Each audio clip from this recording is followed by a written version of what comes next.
It is a time of famine, a time of hungering want that threatens to eat you from the inside out, leaving you good only to wait for the coming of death. And death the endless always comes.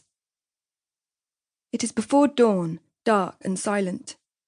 The corpses of the starved have been laid out on the cobblestones overnight, waiting for the carts to bear them away. The dead are wide-eyed, unhearing, uncaring, unafraid. They remind me of my sister, Azelma. Azelma, who never cries, cried for 2 whole days. She wouldn't eat or sleep. I tried everything, even saying that father was coming with 2 bottles of whiskey in his belly and rage in his eyes. But she didn't move, unhearing, uncaring, unafraid. She's finally stopped crying. For the last few hours, she's been lying on her bed, staring into the distance. She won't answer me, won't even look at me. I think I prefer the crying.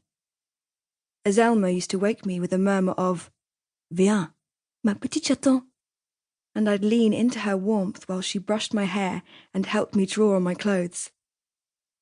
Now I slip from the bed without her and change in the cold, putting on a dress that's getting too short, giving my hair a few tugs with a hairbrush and teasing it into a lopsided braid. I splash my face with icy water poured from a heavy porcelain jug and sneak a look back at her. She's on her side, eyes open but seeing nothing. The inn is quiet at this hour. I hesitate a moment longer, but she doesn't move. So I go downstairs and grab a pail, take a faded scarf from a peg by the door. The scarf is Azelma's and is too big for me, but the well is many streets away from the inn and the walk will be cold. I hate making the trip alone, in the darkness, but I must. Outside, the freezing air burns my throat. I hasten to the well, trying not to look at the bodies I pass on the street. At the well, I lower the pail and heave it back, full, my numb fingers straining with the weight of it. The road back is treacherous, and with every cautious step my breath rises in clouds. With every breath I think of my sister, and the fear eats at my insides. When I reach the inn, my shaking arms are relieved to put the bucket down. I pour some of the water into a pan and set it to boil, then look around.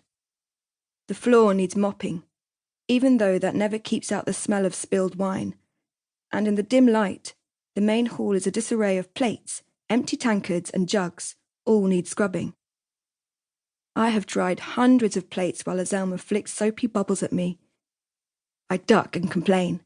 She wrinkles her nose and tells me, "Kittens hate water." I sigh and decide to start on the floor. The mop is heavy, and it makes my tired arms ache dreadfully, but I push it back and forth with vigour. Maybe if I can scrub away the stains, I can also scrub away the sick feeling growing in the pit of my stomach. My sister. My sister. Last night, father said nothing when Azelma didn't emerge from her room for the 3rd night in a row.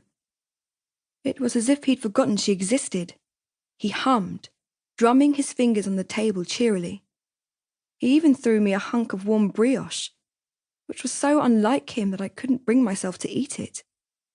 There's barely flour in the city for bread, let alone for brioche, so I don't know where he got it. My father is a thief.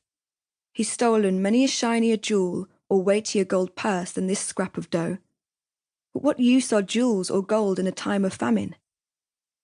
My stomach growled low and heavy at the scent of the pastry, but fear was gnawing at my bones worse than hunger. So I brought the bread to Azelma, and now it sits, growing stale on a chipped plate beside her bed. My hands are red with cleaning, and there's a sheen of sweat on my brow, but still I shiver. If Azelma doesn't eat, she'll soon be lying with the corpses outside in the cold, waiting for the carter to pick her up. But she's not feverish. I checked. There's something else wrong with her, something dreadful.